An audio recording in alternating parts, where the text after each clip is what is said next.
하나님 말씀 함께 보도록 하겠습니다. 오늘 우리가 함께 나눌 하나님 말씀은 다니엘 2장 31절부터 45절까지 말씀입니다. 구약성경 다니엘서 2장 31절부터 45절까지 말씀 제가 여러분들에게 봉독해 드리도록 하겠습니다. 왕이여, 왕이 한 큰 신상을 보셨나이다. 그 신상이 왕의 앞에 섰는데 크고 광채가 매우 찬란하며 그 모양이 심히 두려우니 그 우상의 머리는 순금이요 가슴과 두 팔은 은이요 배와 넓적다리는 노시요 그 종아리는 쇠요 그 발은 얼마는 쇠요 얼마는 진흙이었나이다. 또 왕이 보신즉 손대지 아니한 돌이 나와서 신상의 쇠와 진흙의 발을 쳐서 부서뜨리매 그때의 쇠와 진흙과 놋과 은과 금이 다 부서져 여름 타작마당에 겨같이 되어 바람에 불려 간 곳이 없었고 우상을 친 돌은 태산을 이루어 온 세계에 가득하였나이다. 그 꿈이 이러한즉 내가 이제 그 해석을 왕 앞에 아뢰리이다. 왕이여, 왕은 여러 왕들 중에 왕이시라. 하늘의 하나님이 나라와 권세와 능력과 영광을 왕에게 주셨고 사람들과 들짐승과 공중의 새들 어느 곳에 있는 것을 막론하고 그것들을 왕의 손에 넘기사 다 다스리게 하셨으니 왕은 곧 그 금머리니이다.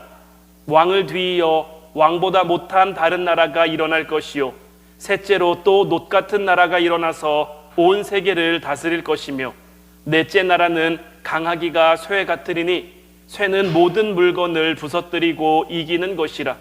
쇠가 모든 것을 부수는 것 같이 그 나라가 문 나라를 부서뜨리고 찌을 것이며 왕께서 그 발과 발가락이 얼마는 토기장이의 진흙이요 얼마는 쇠인 것을 보셨은즉 그 나라가 나누일 것이며 왕께서 쇠와 진흙이 섞인 것을 보셨은즉 그 나라가 쇠 같은 든든함이 있을 것이나 그 발가락이 얼마는 쇠요 얼마는 진흙인즉 그 나라가 얼마는 든든하고 얼마는 부서질 만할 것이며 왕께서 쇠와 진흙이 섞인 것을 보셨은즉 그들이 다른 민족과 서로 섞일 것이나 그들이 피차에 합하지 아니함이 쇠와 진흙이 합하지 않음과 같으리이다.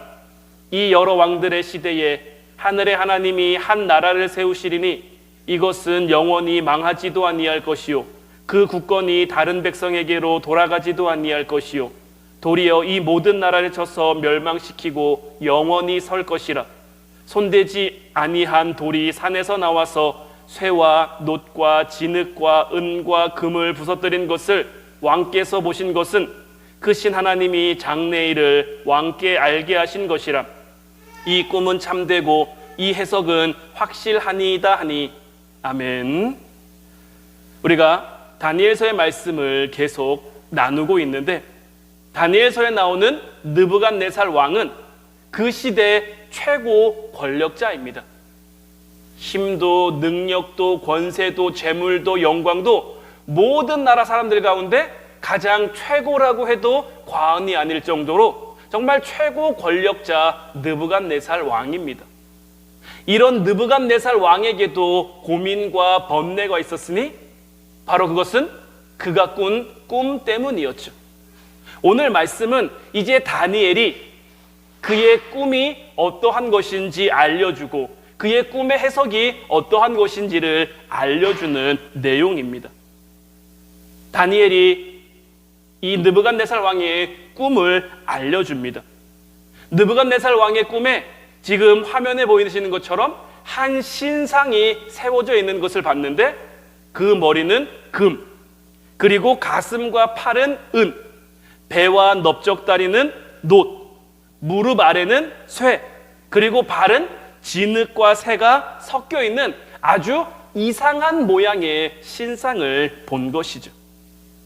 왕이 이러한 신상을 봤는데 갑자기 돌 하나가 날아와서 이 거대한 신상을 부서뜨리고 그 돌이 온 세상을 가득 채웠다는 것이 느부갓네살 왕이 그토록 알고 싶어 하던 꿈의 내용이었습니다.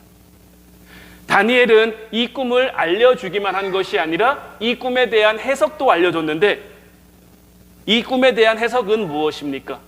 먼저 금으로 된 부분은 지금 현재 느부갓네살 왕이 다스리고 있는 바벨론을 뜻하는 것. 그 가운데서도 이 금머리는 이 느부갓네살 왕을 의미하는 것이고, 그 밑에 은 부분, 놋 부분, 철 부분, 철과 진흙 부분은 우리가 성경을 통해서 역사를 통해서 살펴보면 은은 메데와 페르시아를 말하는 것이고, 놋은 헬라 시대를 말하는 것이고, 철은 로마 시대를 말하는 것이고, 이제 철과 진흙은 이제 열국 시대를 말하는 것. 이거는 이제 나중에 꼭 시간이 되면 역사적인 이제 부분을 이제 함께 나눌 때에 이러한 부분도 함께 나누길 바라고요. 오늘 일단 다니엘이 이 느부갓네살 왕에게 그의 꿈의 해석을 알려주고 있는 거죠. 금은 현재 바벨론이고, 그 아랫부분은 이제 앞으로 나오게 될 나라들을 의미한다. 하나님께서는 느부갓네살 왕에게 왜 이런 꿈을 꾸게 하셨을까? 하나님께서 느부갓네살 왕의 꿈을 통해 전하고자 하시는 메시지는 무엇이냐? 이 세상 나라가 신상처럼 화려하고 거대해 보이지만 결코 영원하지 않다라는 것을 우리들에게 알려주시기 위함입니다. 또한 하나님께서 주권적으로 세상 나라를 심판하시고 영원한 하나님의 나라를 세워가실 것이라는 것을 이 느부갓네살 왕의 꿈을 통해서 우리들에게 알려주고 계신 것. 하나님께서 주권적으로 세상 나라를 심판하신다고 했는데 하나님께서는 왜 세상 나라를 심판하실까요? 세상 나라는 도대체 어떤 나라이길래 하나님의 심판을 면할 수가 없느냐? 세상 나라의 특징을 먼저 좀 살펴보면 첫 번째는 기초가 부실하다라는 것. 오늘 보면 31절 말씀을 다시 보면 왕이여 왕이 한 큰 신상을 보셨나이다. 그 신상이 왕의 앞에 섰는데 크고 광채가 매우 찬란하며 그 모양이 심히 두려우니. 여러분들 이 신상의 모습을 아까 제가 그림으로 잠깐 보여드렸습니다마는 한번 머릿속으로 생각을 해보세요. 한 큰 신상을 봤는데 크고 광채가 매우 찬란하대요. 그 모양이 심히 두렵게 생겼대요. 아까 그림으로 다 표현되지 못할 그런 어떤 어마어마함과 그런 어떤 위압감이 그 신상을 통해 우리들에게 주어질 수 있는 거죠. 한번 여러분들의 머릿속으로 잘 한번 그려보세요. 이 말씀만 봐도 정말로 굉장히 위압적인 신상의 모습이 그려집니다. 그런데 머리는 금이에요. 그런데 점점 아래로 내려올수록 그 가치가 떨어지고 있는 거예요. 그 아래로 내려올수록 점점 부실해지고 있는 거예요. 거대한 신상이 있는데 이 신상이 든든하게 튼튼하게 세워져 있으려면 어디가 가장 튼튼해야 될까요? 어디가 가장 견고해야 될까요? 아마 다리 부분이 잘 견고하게 튼튼하게 그 모든 것을 받치고 있을 수 있을 만큼 튼튼하게 세워져 있어야 할 거예요.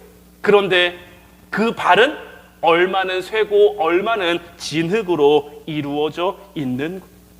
기초가 얼마나 부실합니까? 이런 신상이 얼마나 오래 세워져 있을 수 있겠습니까? 겉은 화려해 보이지만, 겉은 대단해 보이지만 사실 그 기초가 부실한 것이 이 세상 나라의 특징 가운데 하나인 거예요. 두 번째, 이 세상 나라의 특징은 뭐냐? 느닷없이 날아든 돌 하나가 전체를 무너뜨린다라는 거예요. 오늘 보면 34절 말씀을 보면 또 왕이 보신즉 손대지 아니한 돌이 나와서 신상의 새와 진흙의 발을 쳐서 부러뜨립니다. 기초가 굉장히 부실해 보이는 신상이었지만 정작 이 신상이 무너진 것은 신상의 부실함 때문이 아닙니다. 물론 얼마 못 가 그냥 무너져 내릴 수 있었을지 모르겠습니다만은 이 신상이 무너져 내린 이유는 신상의 부실함, 신상의 기초가 튼튼하지 못함에 있는 것이 아니라 느닷없이 날아돈 돌 때문이라는 거예요. 손대지 아니한 돌이 와서 이 신상을 쳐서 무너뜨린 거예요. 붕괴의 조짐이 보여서 서서히 무너지고 서서히 붕괴되는 것이 아니라 느닷없이 부서졌다는 것을 우리는 말씀을 통해 볼 수 있는 거예요. 오늘 우리가 세상을 바라볼 때 이 세상이 우리에게 굉장히 크고 엄청나 보입니다. 세상의 권세 앞에, 세상의 힘 앞에 우리가 위축되고 두렵고 불안할 수 있지만 사실 이 세상은 기초가 부실할 수밖에 없다라는 거예요. 또한 그렇다고 할지라도 우리가 힘을 합하고 교회가 힘을 합하여 이 세상 무너져야 됩니다. 무너져야 됩니다. 무너져야 합니다. 우리가 세상을 무너뜨려야 됩니다. 이렇게 할 것이 아니라 이 일은 하나님께서 하실 일이다라는 거예요. 하나님께서 느닷없이 이 세상을 심판하게 되실 거예요. 이렇듯 하나님의 주권과 하나님이 다스릴 영원한 나라에 대한 내용이 담겨있는 오늘 말씀의 메시지를 우리가 제대로 깨닫는다면 이제 앞으로 우리가 해야 할 일들이 있어요. 이제 우리 앞으로 어떤 모습으로 어떻게 살아가야 하느냐? 첫 번째는 두 나라를 동시에 바라볼 수 있어야 하는 거예요. 자, 먼저 오늘 본문 31절 말씀을 다시 보면 왕이여 왕이 한 큰 신상을 보셨나이다. 그 신상이 왕의 앞에 섰는데 크고 광채가 매우 찬란하며 그 모양이 심히 두려우니 라고 되어 있고요. 이어서 34절 말씀을 한 군데 더 보면 또 왕이 보신즉 손대지 아니한 돌이 나와서 신상의 쇠와 진흙의 발을 쳐서 부서뜨리매. 이 다니엘이 느부갓네살 왕의 꿈을 해석함에 있어서 보다라는 단어를 2번 사용하고 있는 것을 알 수 있어요. 첫 번째는 왕이 한 큰 신상을 봤다라는 거예요. 두 번째는 또 왕이 봤는데 뭘 봤습니까? 손대지 아니한 돌이 나와서 신상의 쇠와 진흙의 발을 쳐서 이 신상을 무너뜨리는 것을 봤어요. 다니엘이 사용한 첫 번째 보다는 거대한 신상, 곧 우리를 위축시키고 우리를 불안하게 하고 우리를 두렵게 만드는 그러한 거대하고 화려한 신상을 향하고 있어요. 하지만 다니엘은 그것만 본 것이 아니죠. 두 번째는 느닷없는 손대지 아니한 돌이 갑자기 나와서 신상을 무너뜨리는 그 모습 역시 다니엘이 봤다라는 거예요. 다니엘은 이 말씀을 해석하면서 이 여러 왕들의 시대에 하나님의 나라를 세워간다라고 말하고 있는 거예요. 다니엘이 2번에 걸쳐서 보다라는 단어를 사용한 그 의미가 어디에 있다고 여러분들은 보십니까? 다니엘이 겉으로는 화려하고 크고 대단해 보이고 그런 하지만 기초는 부실한 이 세상을 보는 동시에 그 세상을 깨뜨리시고 새로운 하나님의 나라를 세워가시는 그 한 나라를 보고 있다라는 것. 한편으로는 세상을 보지만 한편으로는 하나님 나라를 보고 있다라는 거죠. 다니엘이 이처럼 2번에 걸쳐서 이 보다라는 단어를 균형 있게 표현한 것이 왜 중요하냐면 두 세계를 동시에 바라보는 것이 저와 여러분들에게도 필요하기 때문이에요. 우리는 하나님 나라를 소망하며 살아갑니다. 하나님 나라를 기대하며 살아갑니다. 하지만 우리가 지금 하나님의 나라를 소망하고 하나님 나라를 기대한다고 해서 지금 당장 하나님 나라에 갈 수는 없습니다. 하나님이 허락하신 그 때가 되어야 우리는 하나님 나라에 갈 수가 있는 거예요. 그때까지 우리는 힘들지만 어렵지만 이 세상을 살아갈 수밖에 없는 거죠.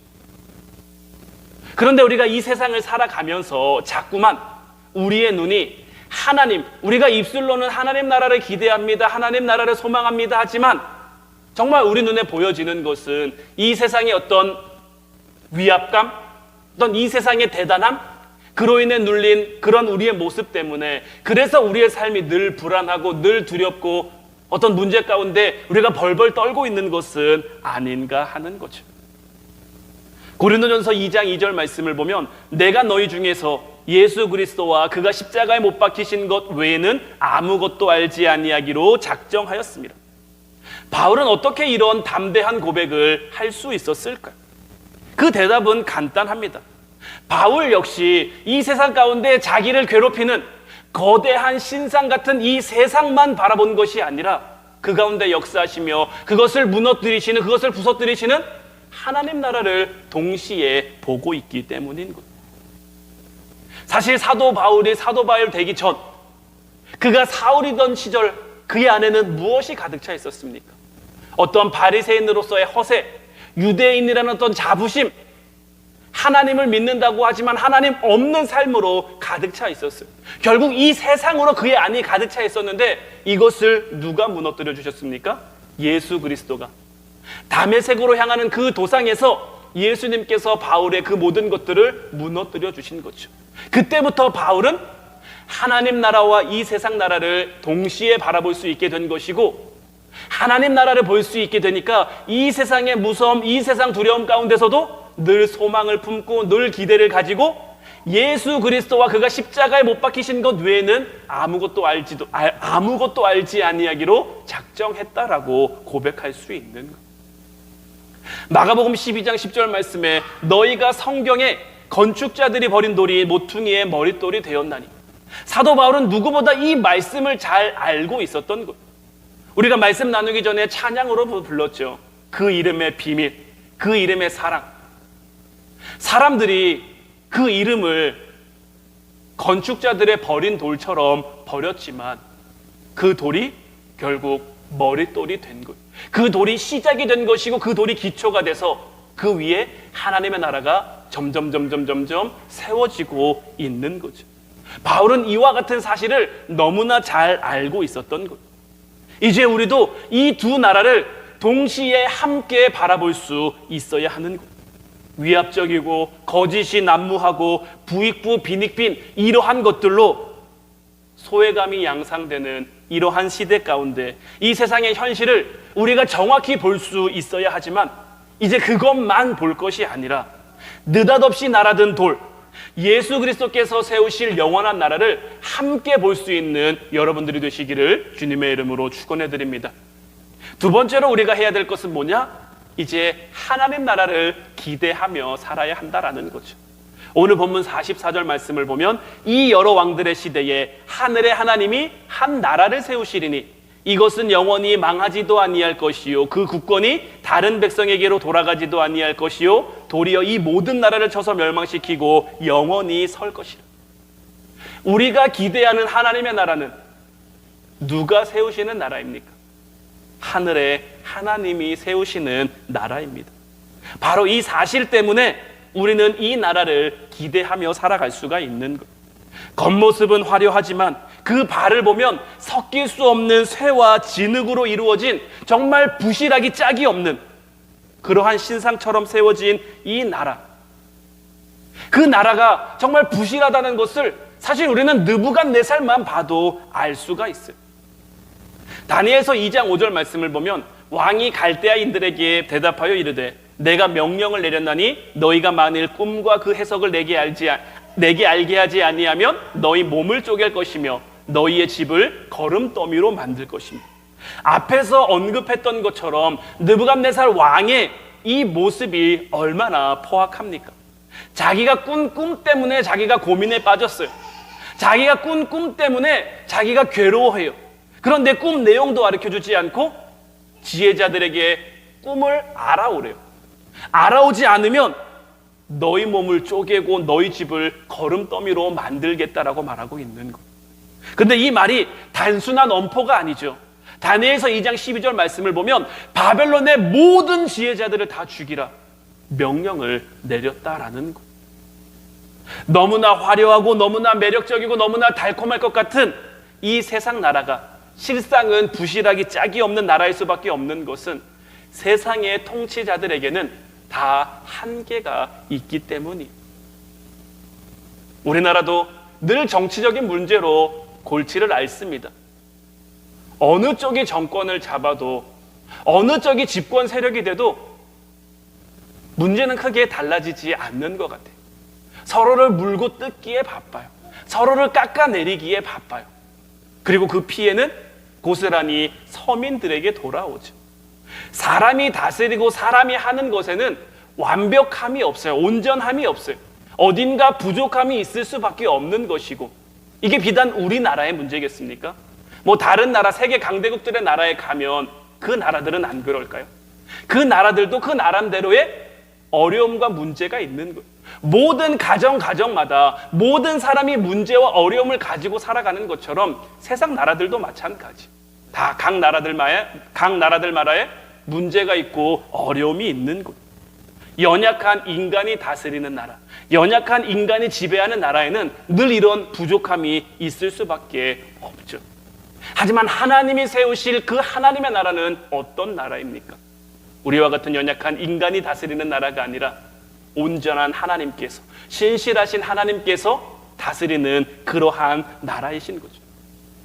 제가 20일 기도회를 준비하면서 또 진행하면서 다니엘서를 계속 읽고 계속 묵상하는 가운데 하나님이 저에게 주신 어떤 회개의 마음이 있어요.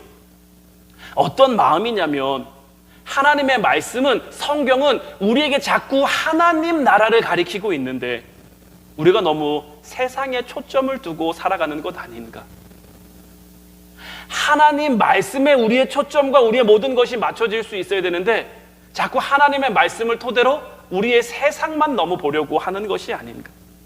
우리 기독교는 언발에 오줌 누는 것처럼 일시적으로 위로하고 눈앞의 현실을 모면하는 그러한 종교가 아니죠. 하나님 나라를 꿈꾸게 만들어야 하는 그러한 곳이 되죠. 비록 우리 눈에는 거대한 신상이 보이지만, 비록 우리 눈에는 암담하고 참담한 그런 힘든 현실이 보이지만, 느닷없이 날아온 돌로 인해서, 느닷없이 날아온 그 말씀 까닭에 우리의 삶이 무너져 내리고 우리의 삶이 부서뜨려지고 그 위로 하나님의 나라가 세워지게 하는 것, 우리 위에 하나님 나라가 이루어지게 하는 것, 그래서 그 하나님 나라를 살아갈 수 있도록 만드는 것이 바로 신앙생활이다라는 거죠. 물론 현실 세계의 고통과 어려움을 완전히 외면하기는 어렵지만, 하지만 정답은 우리가 알고 살아가야죠. 이 땅 가운데 신앙생활의 핵심은 무엇이냐? 잘 먹고 잘 사는 데 있는 게 아니라, 건강하게 누리며 살다 가는 데 있는 것이 아니라 하나님 나라에 대한 기대감을 가지고 살아가야 한다라는 것이죠. 이제 여러분들의 삶 가운데 하나님 나라를 소망할 수 있기를 주님의 이름으로 축원해 드립니다. 하나님은 우리에게 다른 많은 것 주시기를 원하시지만 다른 무엇보다 하나님 나라를 우리에게 주시기를 원한다는 것, 우리가 그 나라를 기대하며 소망하며 살아가기를 원한다는 것을 깨닫는 여러분들이 되셔서 이제 우리가 함께 그 나라를 기대할 수 있기를 바랍니다. 마지막 세 번째는 뭐냐? 맡겨진 역할을 잘 감당해야 한다라는 것. 오늘 본문 45절 말씀을 보면, 손대지 아니한 돌이 산에서 나와서 쇠와 놋과 진흙과 은과 금을 부서뜨린 것을 왕께서 보신 것은 크신 하나님이 장래의 일을 왕께 알게 하신 것이라. 이 꿈은 참되고 이 해석은 확실하니이다 하니.